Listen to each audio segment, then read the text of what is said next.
বন্ধুরা, সবাইকে স্বাগতম। আজকে তোমাদের সাথে আমি শেয়ার করতে চলেছি দারুণ স্বাদের মুড়োঘণ্টর ডাল রেসিপি। খুব সহজভাবে বাড়িতে বানানো যায় আর খেতে একেবারেই অসাধারণ লাগে। তো আর দেরি না করে চলো শুরু করা যাক। প্রথমে আমি ডালগুলো কড়াইতে হালকা করে ভেজে নিচ্ছি। এতে ডালের একটা সুন্দর গন্ধ আসে আর খেতেও খুব ভালো লাগে। ভাজা হয়ে গেলে এখন আমি জল দিয়ে ডালটা সেদ্ধ করে নিচ্ছি। এদিকে আমি মাছের মুড়োগুলো ভালো করে ধুয়ে পরিষ্কার করে রেখেছি।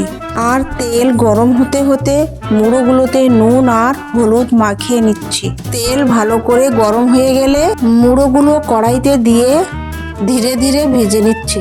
ভাজা হয়ে গেলে এগুলো ছোট ছোট টুকরো করে নেব। তারপর মশলার জন্য আমি মিক্সিতে আদা কুচি, কিছুটা রসুন, পরিমাণ মতো জিরে মরিচের গুঁড়ো, শুকনো লঙ্কা, কিছুটা গোটা ধনে দিয়ে ভালো করে মশলা করে নেব।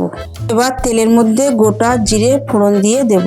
তারপর দিয়ে দেব পেঁয়াজ কুচি, শুকনো লঙ্কা, একটা ছোট টমেটো, একটা তেজপাতা, সবগুলো দিয়ে একটু ভালো করে নেড়ে দেব। তারপরে দিয়ে দেব পেস্ট করে রাখা মশলাগুলো। এবার কিছুক্ষণ কষিয়ে নেব, তারপর মুড়োগুলো দিয়ে দেব।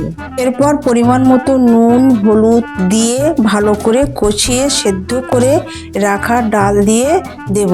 এভাবে কিছুক্ষণ ফুটিয়ে নেব। এবার আমি দিয়ে দিচ্ছি গোটা এলাচ ও দারচিনির পেস্ট। তো এটা দিয়ে আমি মুড়োঘণ্টর ডালটা নামিয়ে দেব। দেখতেই পাচ্ছ কতটা সুন্দর আর লোভনীয় লাগছে। তোমরা অবশ্যই বাড়িতে এভাবে বানিয়ে দেখো, খেতে সত্যিই খুব ভালো লাগবে। আর যদি আমার চ্যানেলে নতুন হয়ে থাকো তাহলে চ্যানেলটি সাবস্ক্রাইব করে দিও। আর ভিডিওটা ভালো লাগলে একটা লাইক করো।